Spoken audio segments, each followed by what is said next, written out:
What we'll consider now in the next subsection are lag systems, and lag systems are really first order systems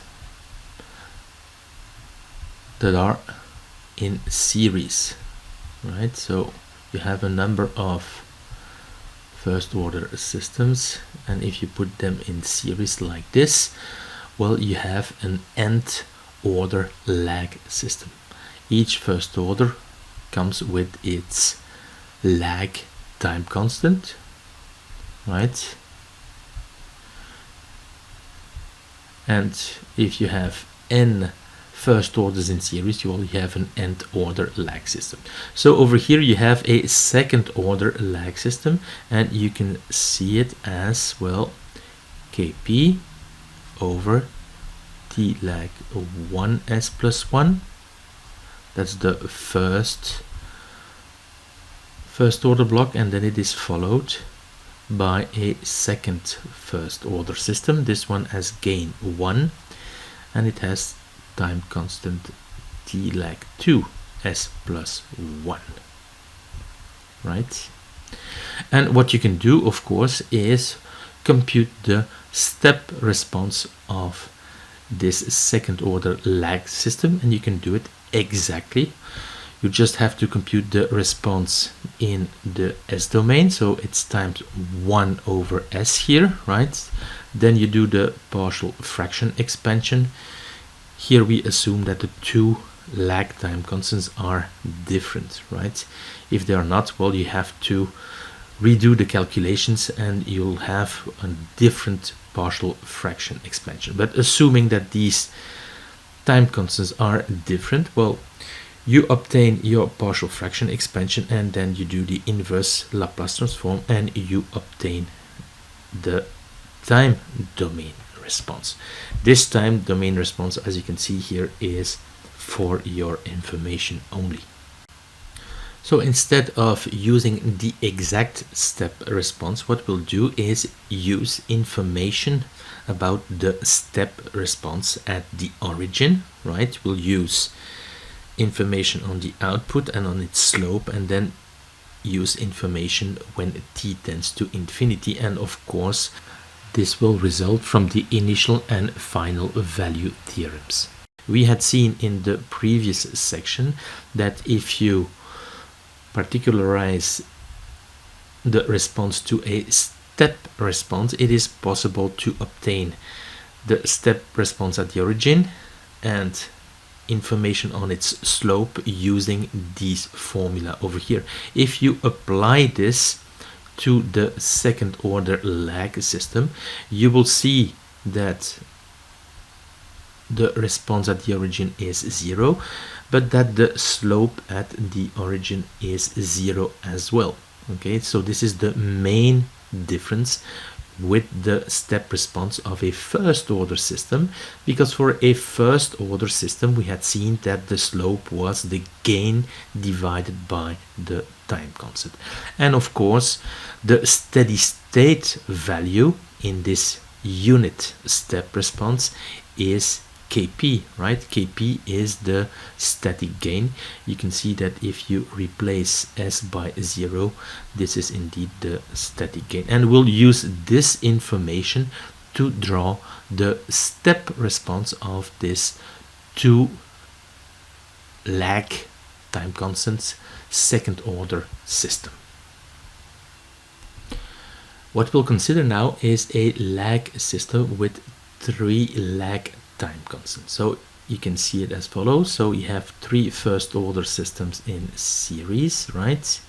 The first one has a gain 1 and a time constant of 10 seconds. So the transfer function of this first order system is 1 over 10s plus 1.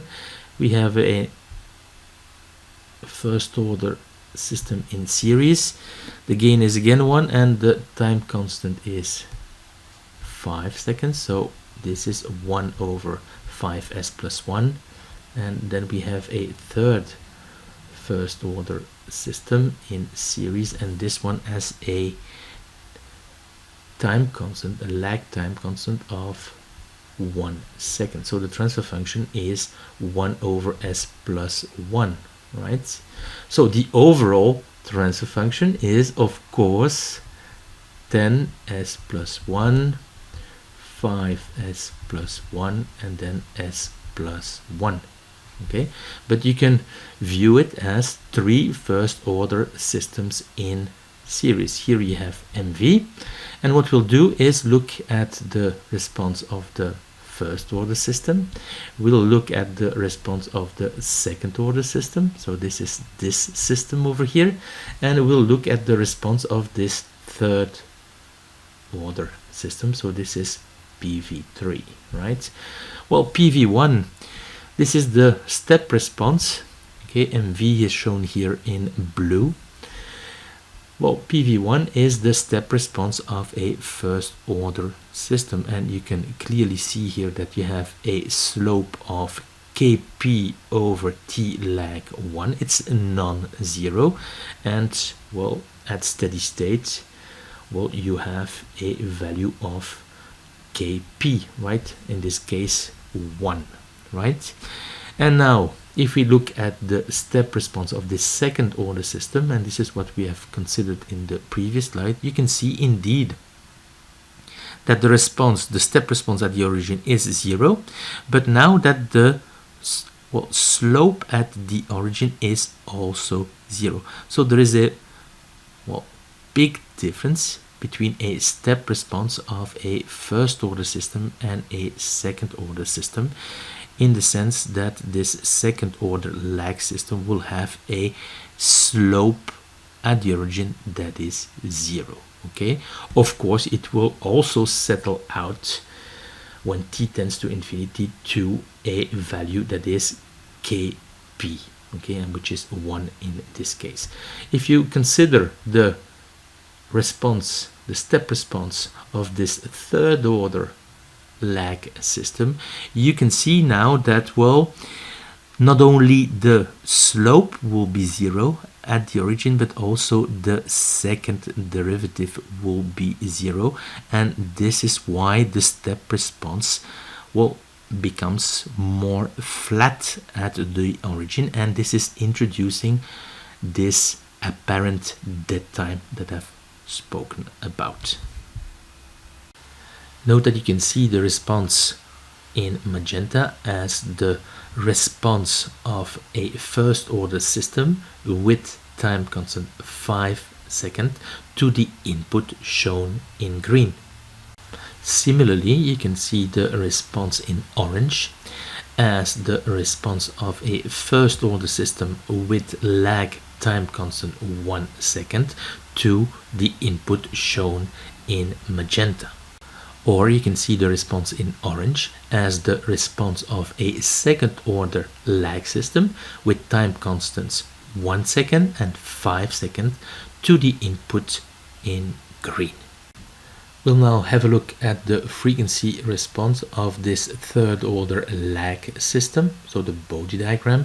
And as you can see, I have left a slide with an empty Bode diagram, so you can print it out and try to find this frequency response by yourself. What you can see over here is the frequency response of a first order system, so it corresponds to this transfer function here, gain 1 and time constant is equal to 10 seconds. So the cutoff frequency will be in 1 over T lag 1, so this is here at 0.1 radians per second, and you can see the frequency response, so the gain as a function of frequency, and here in dashed lines you can see the approximation, right? And here you have the phase shift, a phase shift of 45 degrees at the cutoff frequency, and this phase shift will tend to minus 90 degrees for high frequencies and to 0 for low frequencies. Well, let us now have a look at the frequency response of the second order lag system, and it has time constants 10 seconds and 5 seconds, right? So the individual first order systems have Bode diagrams that are given here in green. So this corresponds to 1 over 10s plus 1. This is the Bode diagram of the first order system, 1 over 5s plus 1. As you can see here, the cutoff frequency is in 0.2 radians per second, so that's 1 over 5, right? And here you have the associated phase shift. This is corresponding to 1 over 10s plus 1, and this one is corresponding to 1 over 5 s plus 1. And as you can see here, at around 0.2 radians you have a phase shift of minus 45 degrees. So now we can have a look at the Bode diagram here of this second order lag systems, and what you simply have to do is add things both in this top part of the Bode diagram that looks at the gain here in dB and for the phase shift. So if you take the dashed line here, right, in magenta, and you add the full line in green, this is what you obtain, right? And you can also use the approximation, right? With the approximation you can see that, well, it is first the first lag time constant of 10 seconds that is acting. So you have something like this, right? And then here you have the second lag time constant is adding, and this is how the approximation looks like, right? And for the phase shift, of course, you can add things as well, and this is what you obtain. And as you can see, at the low frequencies you'll have a small phase shift at around 0 degrees, and at the high frequencies this will tend to a phase shift of minus 180 degrees. You can see here that the slopes of the individual first order systems are both minus 20 dBs per decade. So above here this second cutoff frequency, well, you have here a slope of minus 40 dBs per decade.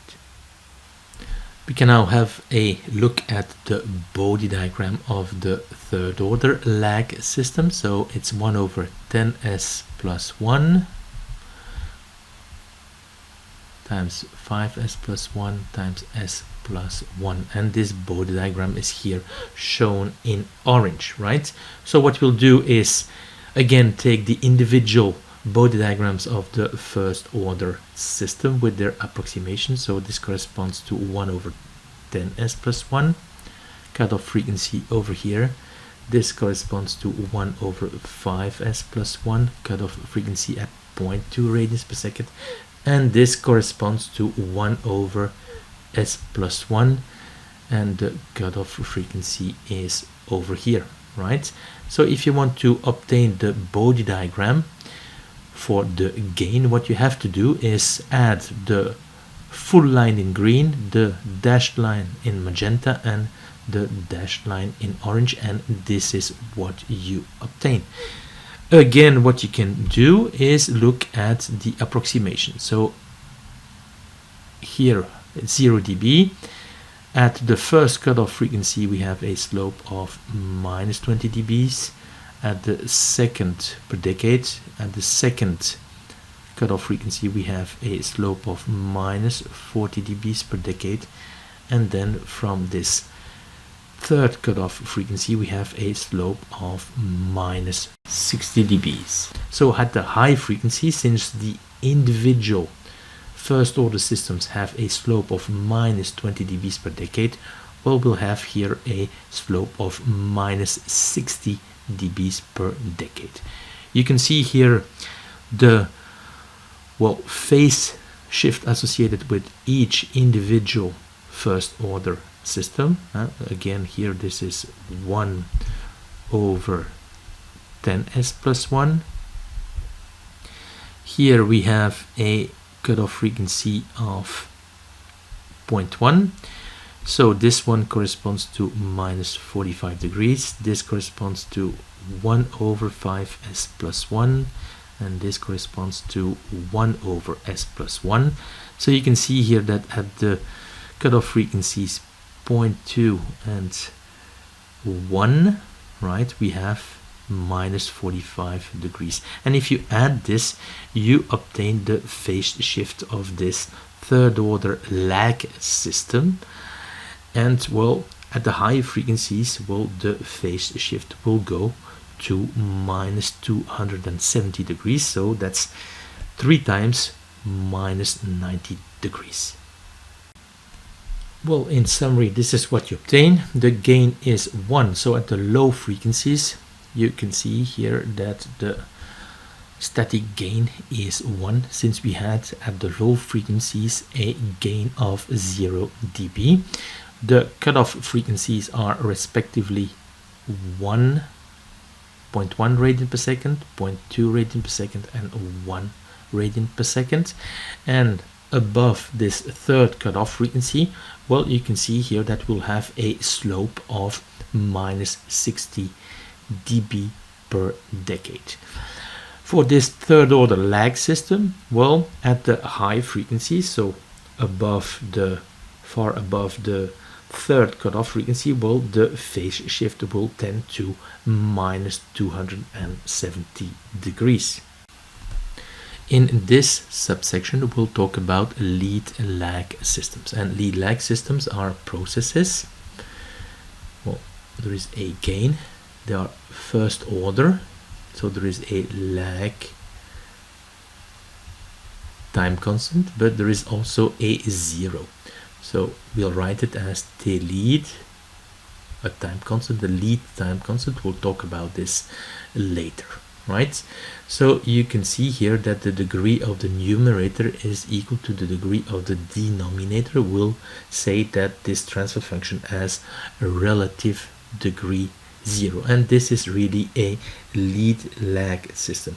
It is rare to see a process that will exhibit this type of lead lag behavior, but many controllers exhibit or include this lead lag behavior.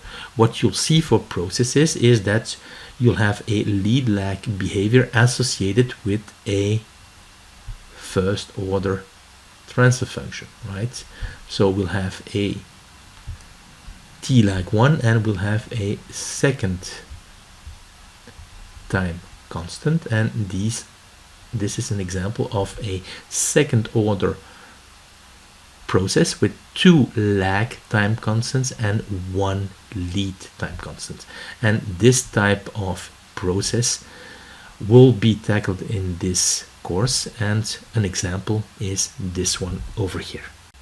In lead lag type systems, 2 phenomena are typically occurring in parallel, and this is what we'll illustrate using this example.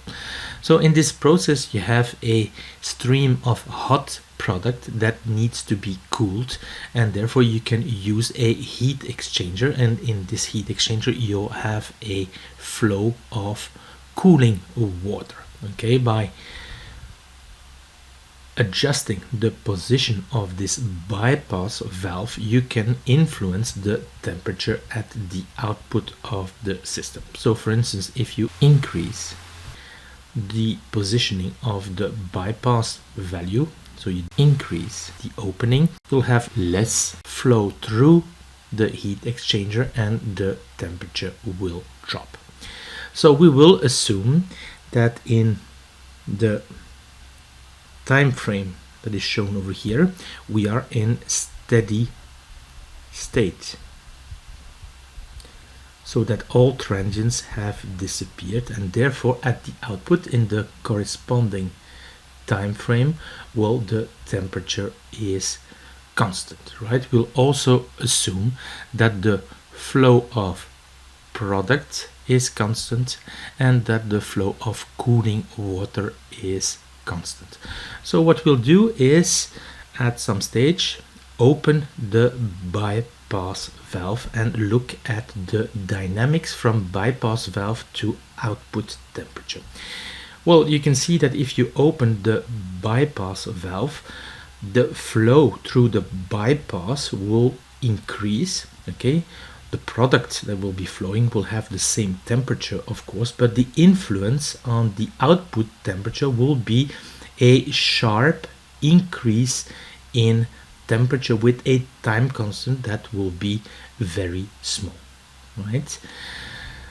So what will happen also is that since there is less flow through the heat exchanger, the smaller flow through the heat exchanger will cause also a drop in temperature, right? But this time constant here will be much larger than here, okay, since there is less stream of hot product through the heat exchanger, you can cool it better, but this influence will be slow, so the time constant will be higher, and of course there will be a decrease in temperature on the resulting temperature. So this output temperature is composed of two effects: a quick effect that comes from the opening of the bypass and the fact that now you have more warm hot product at the output, and a second slower effect because of the fact that there is less product through the heat exchanger, and that therefore the product that will come out of the heat exchanger will be colder. Okay, and if you add these two effects, this is what you have. Okay, so you can clearly see here that there are two effects in parallel, and this step response here is typically the step response of a lead lag type system with two lag time constants and one lead time constant. So what we are doing here is combine two first order dynamics, but we combine them in parallel. Okay, so we have first order 1, first order 2. They receive the same MV, right? And the outputs are added, right, to obtain PV. And of course here you have a time constant T lag 1, a gain Kp1, a time constant T lag 2, and a gain Kp2. And if you go through the calculations, and the calculation is not really important, the message is important, well, you can see that the equivalent dynamics from MV to PV is that of a system that is described like this, right? It has two time constants, so it's a second order system, right? The two lag time constants are the lag time constants of the original systems that are here in parallel, but there is a lead time constant that is appearing, right? So if you see a transfer function like this one with two lag time constants and one lead time constant, this is what is indicated over here. This means that in the background you have two first order processes in parallel. Well, what happens here is that a first order system, right, is combined with a static gain Kp2. Again,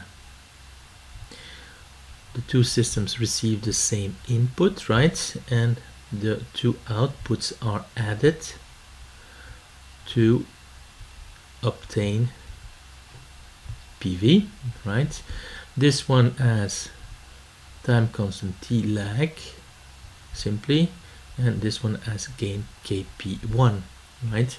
And if you look at the input output dynamics and you go through the calculations, right, this is what you obtain. This is what we call a lead lag system. Okay, so it has one lag time constant and one lead time constant. And of course, we see here that the relative degree is 0. The degree of the numerator is 1 and the degree of the denominator is 1, right? So we can kind of see from the transfer function that there must be a so-called direct feed-through, a direct influence from MV and PV. This is of course visible in here. Where is the direct feed-through? It's over here, of course.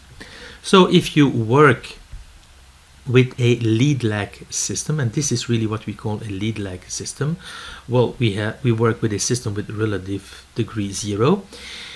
There is a direct feed through, and in the background there must be a first order system in parallel with a gain.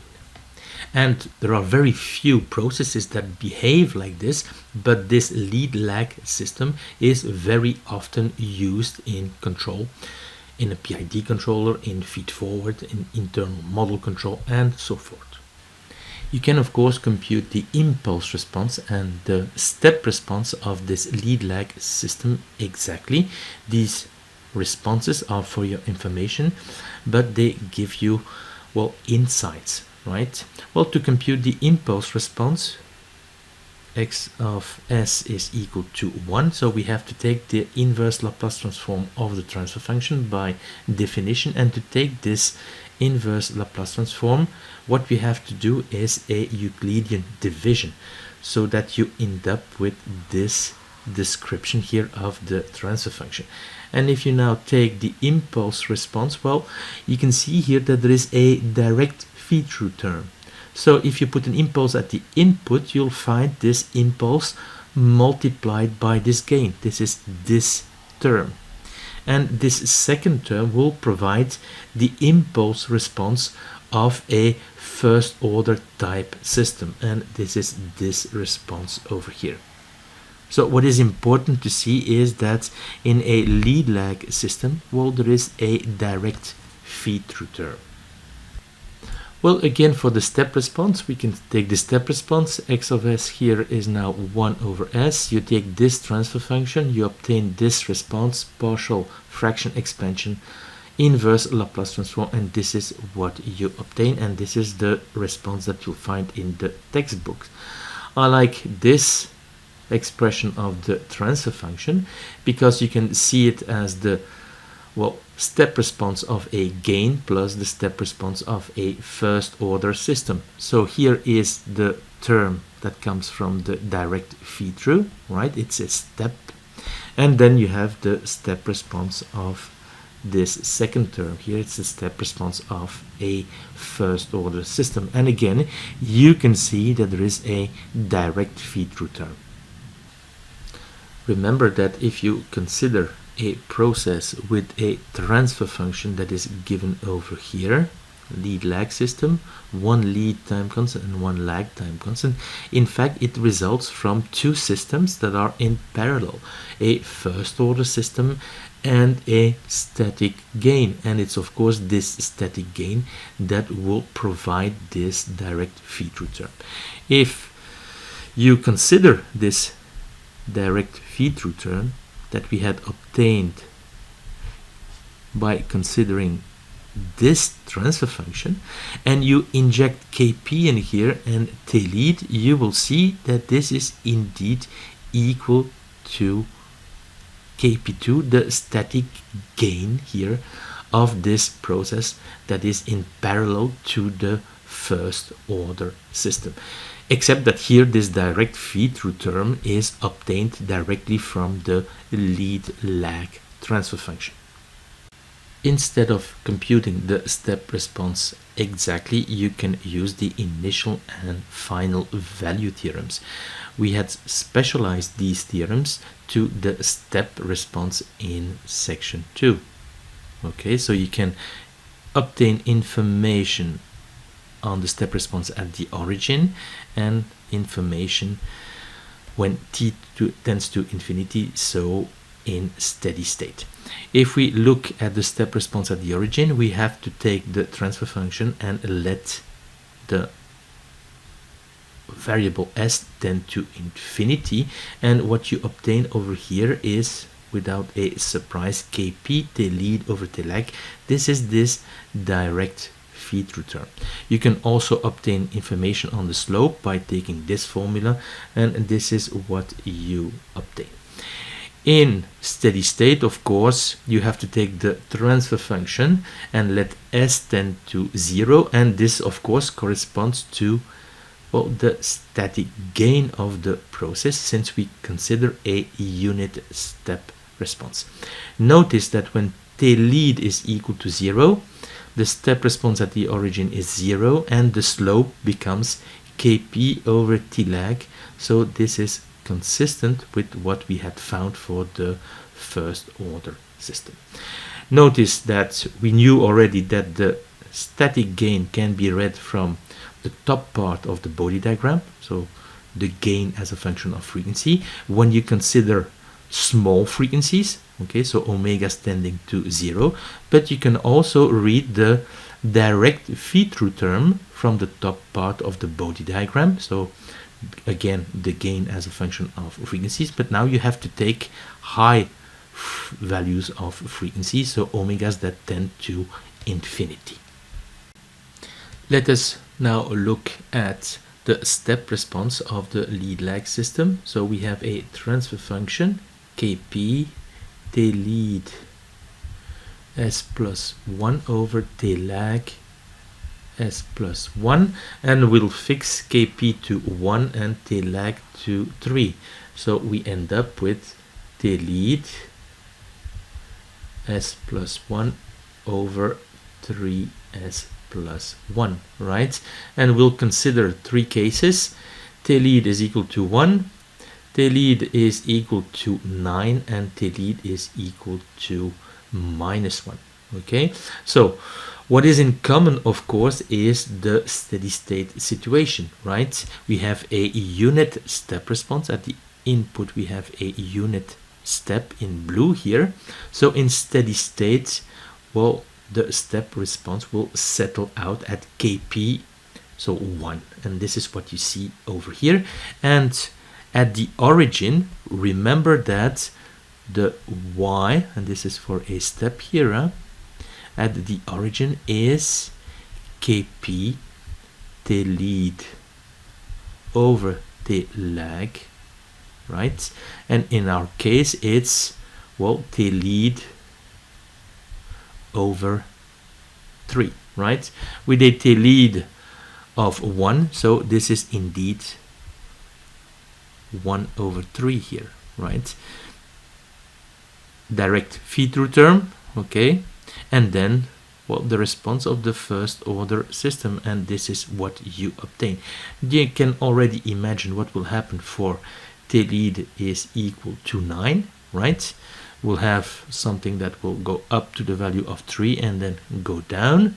And when Tlead is negative, well, you'll have an inverse response, and this is what I'll show next.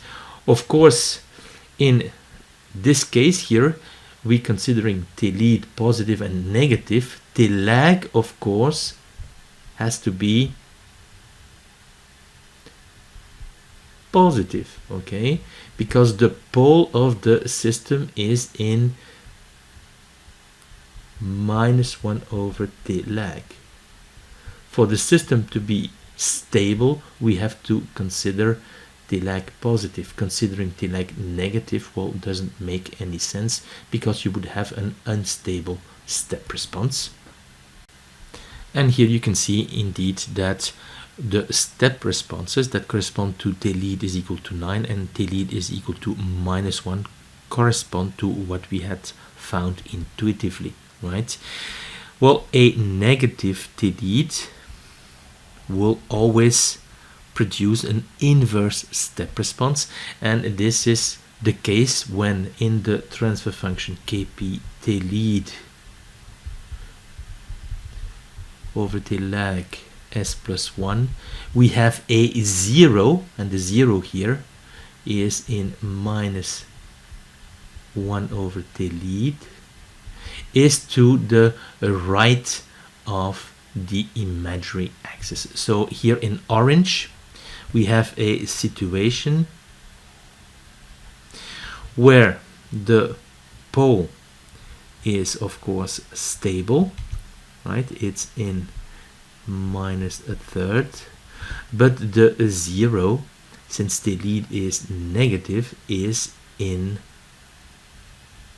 1, right? And when you have zeros to the right of the imaginary axis, well, you have an inverse step response. What we'll do now is kind of look at the frequency response of our lead lag system. So we'll assume here that the lead lag has a gain of 1. So let's write it down. This is the transfer function, Tlead s plus 1 over Tlag s plus 1. And in order to obtain the Bode diagram, of course, we are working with building blocks. And there is one building block that we already have. We have the Bode diagram of 1 over Tlag s plus 1, right? And this is the first order system, right? And we will view this transfer function as 1 over Tlag s plus 1 times Tlead s plus 1, even if in practice, obviously, this is not going to be implemented this way, right? So what we'll do now is look at the Bode diagram of a lead time constant alone. Even in practice, a lead time constant is never used alone, right? Once we have obtained the Bode diagram of Tlead s plus 1, we can construct the Bode diagram of the lead lag system.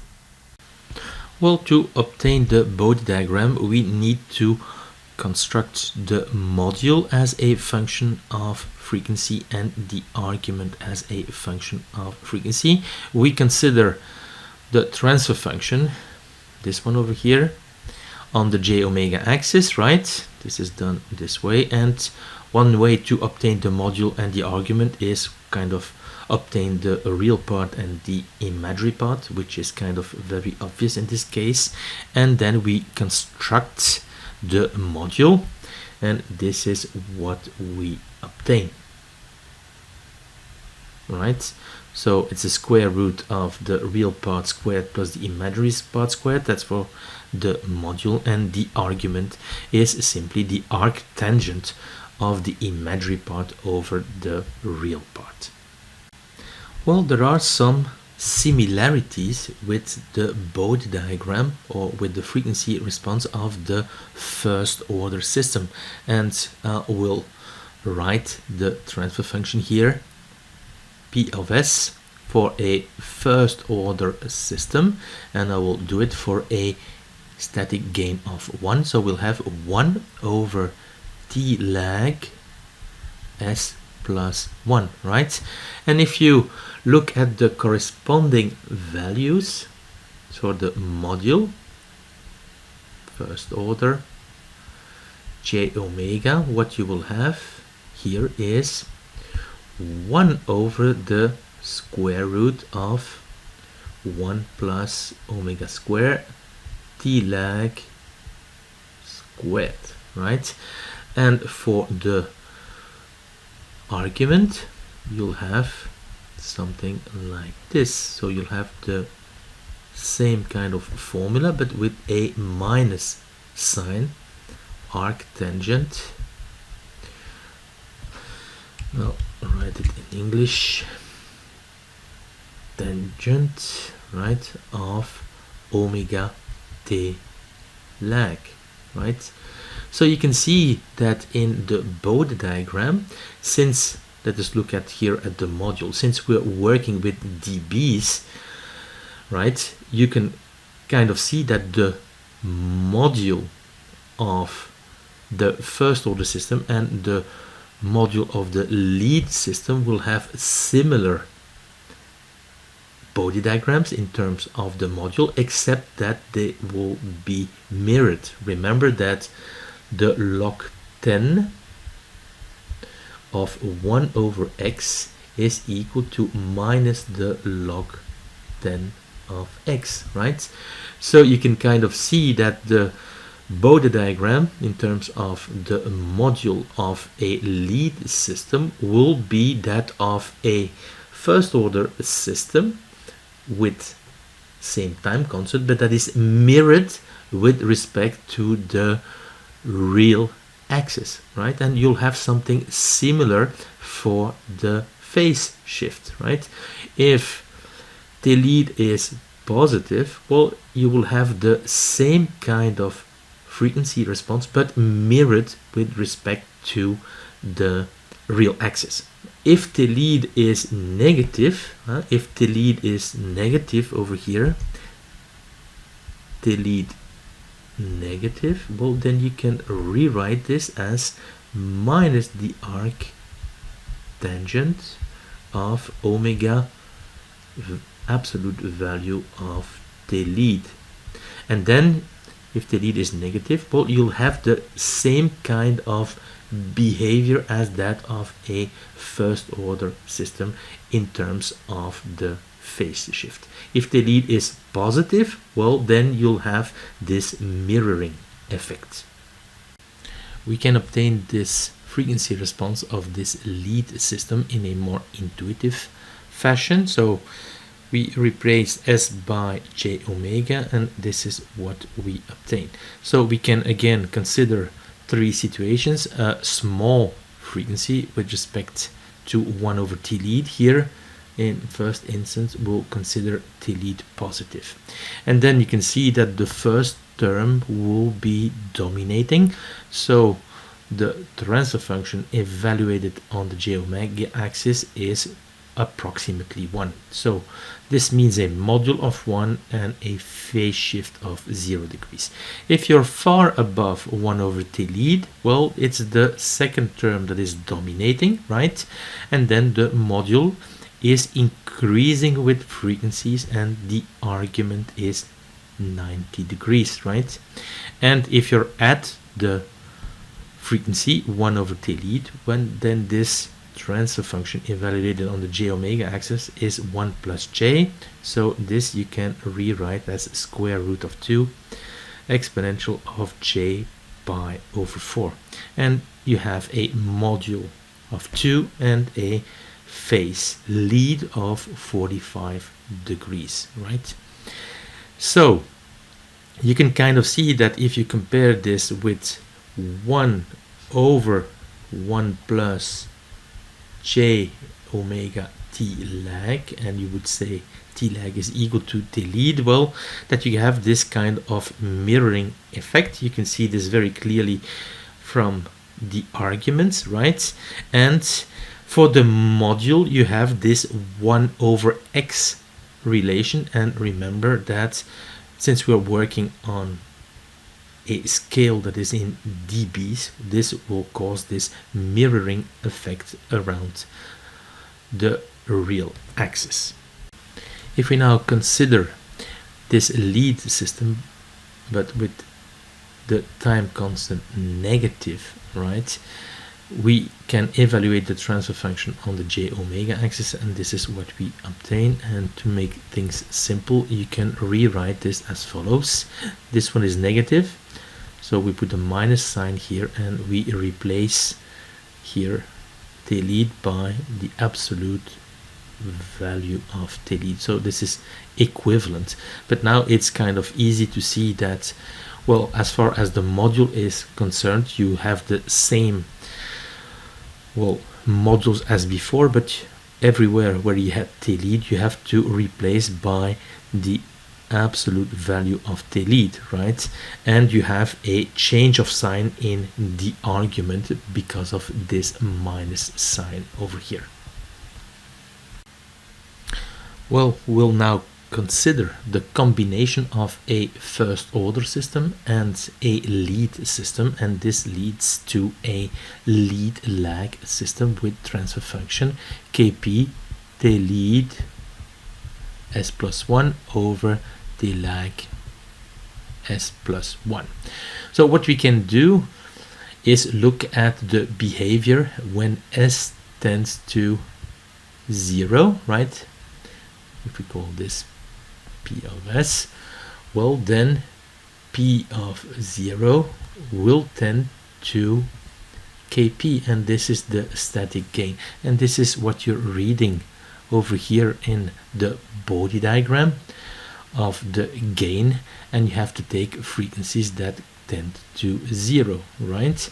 And we can consider also the situation where S tends to infinity. This is the high frequency gain, and this is going to lead to P at infinity, and this is going to be, well, Kp Tlead over Tlag, right? So this is the high frequency gain, and this is this direct feed through that we have been talking about before, and this one you're going to read in the gain and the top part of the body diagram when the frequencies tend to high values. Well, let us look at this lead lag system, and I'll rewrite the transfer function over Tlag S plus 1, and we'll consider this situation over here. The gain is 1, so you can see here indeed at the low frequencies that the gain is 0 dB. So what will act first is the lag time constant, okay? So this is here 1 over T lag, right? And here you see the frequency response of 1 over T lag S plus 1, and here the associated phase shift, right, with the approximation in sine, and here again you have the approximation in sine, right? And in 1 over Tlead, Tlead is 0.1, so 1 over Tlead, it's indeed in 10 radians per second. Well, you have the lead that is acting, and you can see here its frequency response, here the approximation in sine, and you can see here that you have this kind of mirroring effect with respect to the real axis, right?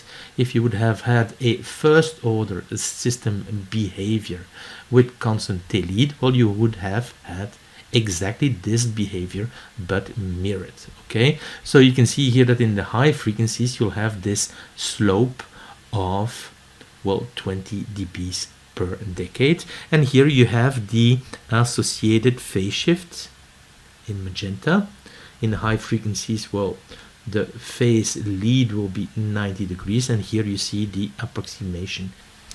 Now it's just a matter of adding the effects of the lead system and the effects of the lag system, and you obtain here in magenta the frequency response of the lead lag system. The lines in sine will give you an approximation of this frequency response. Very important is that at the low frequency, so when S is tending to 0, right, you have Kp, this is the static gain, and you can read it over here, right? So you can see that since this is real here, we have a phase shift of 0, and Kp is equal to 1, so a gain of 0 dB at the low frequencies. You can also have a look at the high frequency gain, and this is the limit when S tends to infinity of P of S, and this will be Kp Tlead over Tlag, and in this case this will be, of course, 0.1, and if you look at it in dBs, of course this is minus 20 dBs, right? And this is indeed what you've got. This is also a real number, right? So the phase shift is 0. This is because the transfer function P of S, Kp Tlead S plus 1 over Tlag s plus 1 has a relative degree 0, right? So there is a high frequency gain that is different from 0, as you can see. We'll now consider a lead lag system, but in this case here Tlead is higher as Tlag. So what happens is that the lead action or the lead system is acting before the lag system. So here now this is 1 over Tlead at 1 radian per second, and this is 1 over Tlag at 10 radians per second. This is the effect of the lead, should be familiar by now, and this is the effect of the lag. Again, it's just a matter of adding the effects of the lead system and the lag system to obtain the frequency response of the lead lag system, shown here in magenta, and you can obtain the approximation in sine. So again, we can see here that at the low frequencies we can see that we have the static gain, in this case a gain of 0 dB and a phase shift of 0, and the high frequency gain is still Kp Tlead over Tlag, right? It's a real number, so a phase shift of 0 degrees, right? And this time, well, Kp Tlead over Tlag is 10, so this corresponds to, well, 20 dBs over here, and this is what you can observe in this Bode diagram.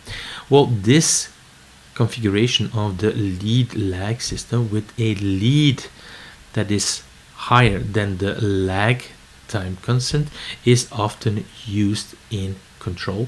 We'll see that it's used in the, well, series PID controller because it can be used to lift the phase, right?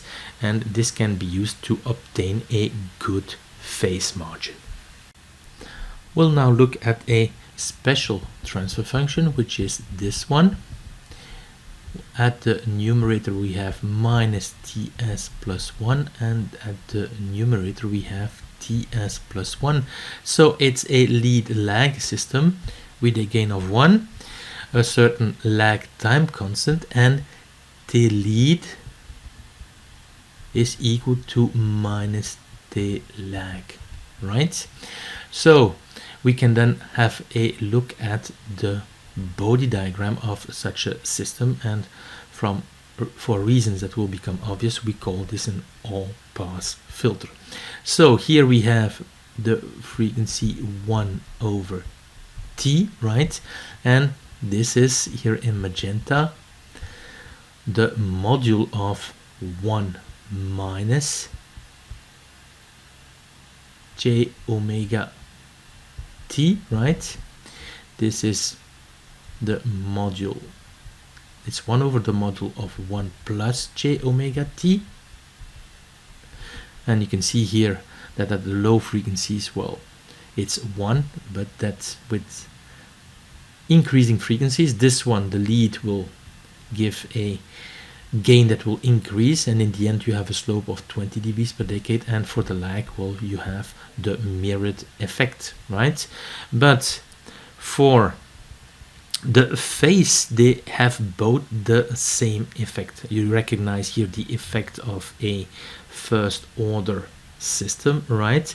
But this part over here, right, if you write minus t j omega plus 1, at the high frequencies this term will be dominating, right? And at the high frequencies we'll have minus j omega t, right? So the phase shift of the numerator here will also be imposing a phase shift of minus 90 degrees. This is because here we have a 0. The 0 is 1 over t, right? And it's to the right of the j omega axis. Of course, t here is positive because we want a stable system, right? So now it's just a question of adding things, and this is what you obtain. You can see that the gain of that all-pass filter is 1 over all frequencies. This is because we are adding these two effects, right? Remember that the transfer function is minus ts plus 1 over ts plus 1. And hence the name all pass. All frequencies pass through the system without being attenuated or amplified. And you can see here at the small frequencies, well, omega tending to 0, that you have the static gain. So that's 1, right? 0 dB and a 0 phase shift. But at the high frequencies, the limit when s tends to infinity of p of s is equal to -1. So we have indeed a gain of 0 dB, but a phase shift of minus 180 degrees. An all-pass filter can be used to correct the phase without affecting the gain. Also, remember that a delay can be written like this in the Laplace domain. This can be rewritten as exponential of minus theta over 2s over exponential of theta over 2s. If we use the Taylor series of the exponential up to the first order and in the neighborhood of x is equal to 0, this is what you obtain. So you can use this in here to approximate this, and we obtain 1 minus theta over 2s over 1 plus theta over 2s, and this is really an all-pass filter. So you can use an all-pass filter with time constants theta over 2 to approximate a delay, and this is sometimes known as the Padé approximation. We can now have a look at the frequency response of the system that we had considered before. It has a static gain of 1 and a time constant of 3. So at the denominator we have 3s plus 1, and it's a lead lag system. So at the numerator we have Tlead s plus 1. We had considered this system for Tlead is equal to 1, 9 and -1, and we had looked at the step responses, right? And so what you can do as an exercise is, well, try to draw the frequency response of this system in the 3 cases. You can print out the slide and do this as an exercise. Well, if you have done the exercise, this is how the frequency response should look like. And to make it easy for you, I've considered the separate effects of the lag system, as you can see over here in dashed lines. This is the effect of the lead system, and you have the corresponding effects in the phase body diagram. As you can see here, you have the response for Tlead is equal to 1, and as you can see, the lag system will start to produce its effect at lower frequencies, because this is here 1 over T lag, and this is here 1 over T lead. And now it's just a matter of combining things to obtain the frequency response here in green, right? Both for the gain and for the phase shift. Here in sine, in continuous lines, you can see the approximation. You can read the static gain when omega is tending to 0, and here it is of course 1, so 0 dB, and you can also read the high frequency gain when omega is tending to infinity, and here it is kp Tlead over Tlag, so 1/3. In dB this will be approximately minus 10 dB. Well, what you can see over here is the frequency response for Tlead is equal to 9. Again, you can see the separate effects of the lead and lag systems, and here the lead system will produce its effect before the lag system. So this is here 1 over Tlead, and this is 1 over Tlag. And now again it's just a matter of adding the effects and you obtain the frequency response in magenta.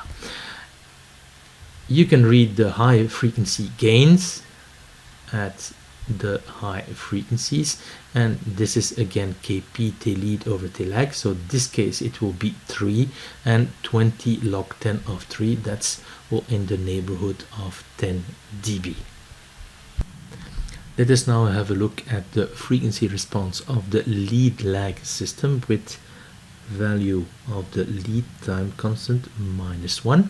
As you can see, the fact that we have -1 here well does not affect the gain frequency response, in the sense that well it will produce the same gain frequency response as the system with Tlead is equal to 1. But of course there is a big difference as far as the phase shift is concerned. Because of this negative lead, we'll have a phase lag because of the lag time constant, but also a phase lag because of the negative lead time constant. So overall, at the high frequencies, we'll have a phase shift of minus 180 degrees. This can also be well felt by considering the high frequency gain, right? And this can be read over here when the frequency is becoming high. The high frequency gain is kp Tlead over Tlag, and in this case it will be minus 1/3. Okay, the minus here is leading to a phase shift of minus 180 degrees at the high frequencies, and the 1/3 is leading to this gain here, 20 log 10 of 1/3, and that's approximately minus 10 dB. We will see that the lead lag system is used in feed-forward, internal model control, and also in the series PID control. Another use of the lead lag system is to do temperature measurement compensation. When we are using a sensor, for instance a temperature measurement, we would like the frequency response of that sensor to be flat and equal to 1. In practice, well, this sensor will come with a time constant that we'll call time constant of the sensor, right? And you can find that in the well documentation associated to this sensor. So in practice, the frequency response will not be flat, and typically it will have a first order type response, right? So in terms of the gain it will look like this, and the phase shift it will look like this, right? The standard first order behavior. And what you have over here is of course 1 over the time constant of this sensor, right? And if you want to push the bandwidth of your system far, it could be that if this time constant is too high, well, this first order type dynamics becomes problematic. What you would like to have is kind of a sensor with a lower time constant, so that you can push this cutoff frequency much further. Well, this can be achieved using a lead lag system that you put in series with your actual sensor. So the output of the sensor goes into a lead lag. And if for the lead lag, well, you select the lead time constant to be the time constant of the sensor. And again, you can find this in the technical documentation of this sensor. So this, well, time constant over here will be cancelled out. Okay. Well, of course, you will have to use something here at the denominator. So you'll have to filter this with a new lag time constant, right? So you can view this construction here, actual sensor with lead lag that is associated as, well, a sensor that would have a new time constant that is T lag. So if you would look at the combined step response, right? Of course, in reality, it's not possible to do such a step response because it's impossible to have at the input something that behaves like a step, but let us assume that it is possible. At the output of the sensor, you would have here a response with time constants. That is that one of the sensor, and now after this compensation, you have a response with a time constant that is T lag. Of course, the question is, how should we choose T lag? And, well, a first idea might be very naively to take T lag is equal to 0, because then at the output you would really have your step. But this is of course not possible, because at the output of the sensor you'll have noise on this measured signal, and if you put T lag is equal to 0, well, this transfer function will have a high frequency gain that will tend to infinity. Okay, and the noise present over here has a high frequency content, so this means that this noise would be amplified and this would become unusable. So you have to kind of find a compromise between accelerating the measurement and not amplifying the noise too much. This compromise can be found by considering that the high frequency gain here, amplifying the high frequency noise, is T sense over T lag. We'll now consider the system with 2 lag time constant and 1 lead time constant, and of course what we can do is compute the impulse response and the step response exactly. And this is what you obtain here. It is assumed that the 2 lag time constants are different. If they are not, well, you have to do a different type of partial fraction decomposition. Of course, those time domain responses are there for your information only. What is very important if you study this system, and this is true both in the time domain and the frequency domain, is that you should consider this system as, well, a process that is the succession of a lead lag system with lead time constant Tlead and lag time constant T lag, right? So this is what we have studied just before, and then that this lead lag is followed by a first order system with, and here the time constant is of course T lag 1, and it is followed, this lead lag, by a first order system with lag time constants T lag 2, right? And if you see this system with this transfer function like this, well, you can kind of recycle your knowledge that you have about the lead lag system. With that, that you have of the first order system. This is especially true in the frequency domain, but you can kind of imagine the step responses of this one by considering that indeed it is the succession of a lead lag system followed by a first order system. What is far more interesting than computing the exact step response is to consider what is happening at the origin and to obtain the step response at the origin and information on the slope, and then look at the steady state behavior. And of course, this is again using the initial and final value theorems specialized to the step response. And again, this is considered in section 2. If these formulas here sound a bit strange, well, you should go and have a look in section 2. So for the step response, you can obtain the response at the origin by taking the transfer function and let s tend to infinity, and you can see here that it's 0. This is kind of normal.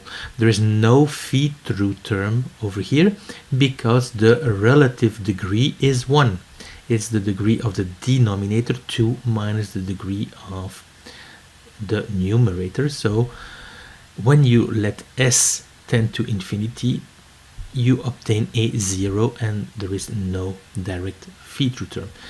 This is very different to the lead lag system, one lead time constant and one lag time constant, because there you have a direct feed through Kp Tlead over Tlag.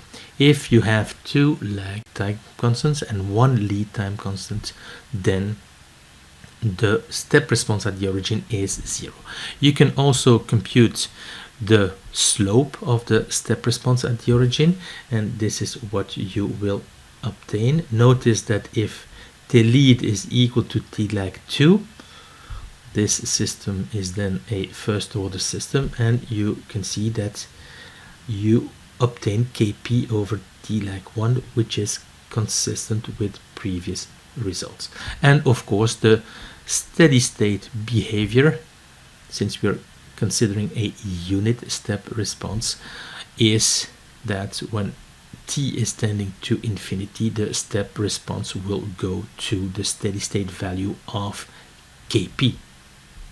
Note that whenever the relative degree is 1, so that's the degree of the denominator minus the degree of the numerator, you will always have a step response at the origin that is 0 and a slope at the origin that is non-zero. Another example of a transfer function with a relative degree 1 is of course a first order system. We can now have a look at the step response of a system with two lag time constants and one lead time constant. So we'll consider three systems. They all have in common the two time constants, 3 seconds and 0.2 seconds, and the static gain is 1 in the three cases. The difference lies in the lead time constant. So we'll consider a Tlead of 1, 9 and -1. And to kind of compute these step responses, we're going to consider an MV. As you can see here, we have a unit step at the input, and since we have two lag time constants and one lead time constant, you can view the overall system as, well, first a lead lag system, right, with gain 1, and then with constant at lead time constant Tlead s plus 1, and we'll take the largest time constant here in the lead lag, right? So this is the lead lag system, and remember that the overall system can be seen as the succession of a lead lag with a first order system. This first order system will have gain 1 and time constant Tlag 2, right? So here 0.2 seconds. So the transfer function is 1 over 0.2 s plus 1, and the output is, well, mv that goes through the succession of this lead lag and this first order system. So you have here the step response for these three cases in full line, but you can see also that we have the step response of the intermediate system, so the step response of the lead lag system in dashed lines, right? And we have been studying the step response of this lead lag system before, so you recognize the three step responses for the three cases. The lead is equal to 1, 9 and -1. To obtain the step response of the overall system, what you have to do is, well, kind of imagine the response of the output of the lead lag system to a first order system. Okay, let's take an example here with Tlead is equal to 1, right? The output of the lead lag system and the step response of the lead lag system is here given in dashed lines. We have here a step response at the origin that is 1/3, right? And then a first order like type behavior, and the system settles at k, right, when t tends to infinity. When this signal is going through a first order system, you obtain the response here in green, and this is the step response of the overall system with 2 lag time constants and 1 lead time constant when Tlead is equal to 1. We can see indeed that at the origin the step response is 0, and we have a slope, a non-zero slope at the origin, and this is because the overall system here has a relative degree of 1. You can see here that the slope at the origin, right, was kp Tlead over t lag 1 and t lag 2. So for instance, if Tlead becomes higher, you can see that the slope of course increases, and it changes sign when Tlead is negative. Okay, so to obtain the step response of this system with 2 lag time constants and 1 lead time constant, well, you have to view things like this. You have to see it as the step response of the succession of a lead lag system followed by a first order system, and use the information that is given by the initial and final value theorems. So information, for instance, at the origin on the step response and its derivative. So here we obtain the frequency response of these same systems. So we'll proceed exactly as before. We'll have Tlead s plus 1 over 3s plus 1. We have a gain of 1, and here we'll have this first order system with time constant 2s plus 1.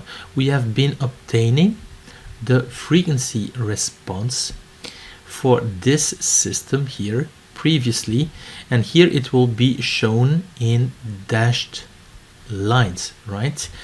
The frequency response of this first order system here is shown here in olive, and it has of course this first order behavior in 1, 2, 3, 4, 5. So here we have 5 radians per second. We have the cutoff frequency, and here you can see at the high frequencies this slope of minus 20 dB per decade, and here we have here the, well, phase shift. So at 1, 2, 3, 4, 5, here we have a phase shift of minus 45 degrees, right?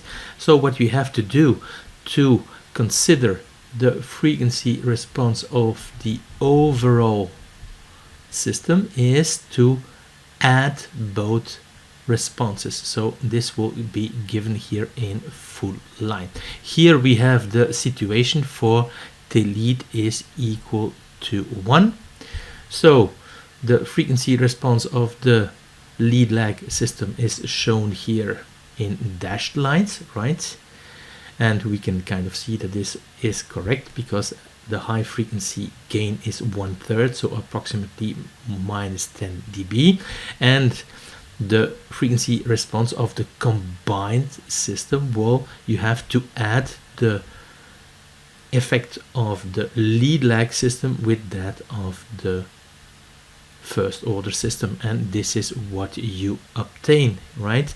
And since this transfer function here has a relative degree 1, it is normal to find this slope of minus 20 dBs per decade at the high frequencies, right? And similarly here, because the lead is positive, right, combining the phase shift, we obtain here a phase shift of minus 90 degrees. We can obtain the frequency response in the case where Tlead is equal to 9. Again, we have to combine the response of the lead lag system. Here the response is shown in dashed line with the response of this first order system, and this is what you obtain here for the gain as a function of frequency. And again, at the high frequencies, because of this relative degree 1, we have a slope of minus 20 dBs per decade in the high frequencies. And if you combine the two responses, that of the lead lag in dashed and that of the first order system, you obtain here the overall phase shift for this system with 2 lag time constants and 1 lead time constant in the case where Tlead is equal to 9 seconds. We can now have a look at the frequency response when Tlead is equal to -1. The principle is still the same. We look at the frequency response of the lead lag system shown above and the response of the first order system, and then we add things, right? The difference here is that because of Tlead is equal to -1, the phase curve that is associated to the lead lag system is that one over here, and we have at the high frequencies a phase shift of -180 degrees. So if we add the phase shift that is coming from the first order system, this will result in the high frequencies in a phase shift of -270 degrees. Here the overall frequency response is shown in full line in orange. For this case, Tlead is equal to -1. We have seen that lead lag systems with a negative lead time constant, so a 0 of the process that is to the right of the imaginary axis, causes an inverse response. A typical example is position control of an inverted pendulum. And for those of you that have worked on the Edumit two-wheeled robot, you remember that when you program the position control, you always have an inverse response. To explain this to the other students, let's consider, well, holding a stick in equilibrium on your finger. So this will be your finger here, right? And here you have the stick, and you're kind of moving your finger over here to keep the stick upright. If you want to move in this direction with the stick, what you will do is, well, first do a movement with your finger in this direction, right, so that an angle is created, and then you will move in this direction. This is typically, well, a position control for this inverted pendulum. And as you can see, as far as the position is concerned, you will first go in the reverse direction before going in the right direction. Another example is the shrink and swell effect in steam boilers, and this will be discussed in the next slide.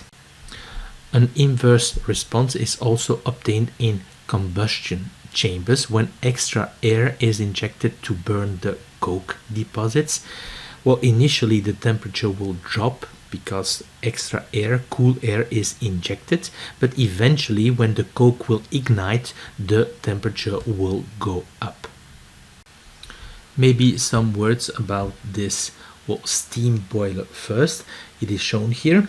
So the heat from the furnace is transmitted to this circulation loop. Gravity forces will force the saturated steam to rise, and this is causing this circulation in this circulation loop. Feed water is added in the drum, and the saturated steam is withdrawn from the drum and sent to the superheaters and the turbine.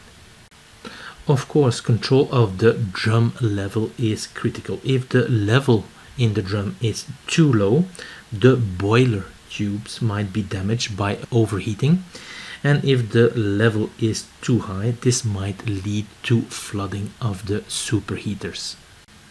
To discuss the shrink and swell effect, we'll imagine that we are in a steady state situation, so that the energy, feed water, and steam demand is constant. So in this time range, the steam demand is constant, as is the feed water and energy supply, and therefore the resulting level and also pressure are constant. We will now imagine a sudden steam load demand, right?